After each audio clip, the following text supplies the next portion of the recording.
ஆகாயம் இத்தனை நாள் மண் மீது வீழாமல் தூணாக தாங்குவது காதல்தான். ஆண்டாண்டு காலங்கள் பூலோகம் பூக்க அழகான காரணமே காதல்தான். பஞ்சபூதங்கள் யாவும் காதலின் அடிமை, நாட்கள் 7 காதலின் கிழமை, 9 கோள்களும் காதலை சுற்றி வரும்.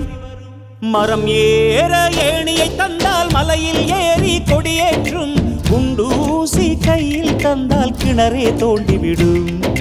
வெறுங்கல்லை வைரக்கல்லாய் காதல் பார்வை மாற்றிவிடும், வெந்நீரில் விட்டால் கூட காதல் மீன் நீந்தும்.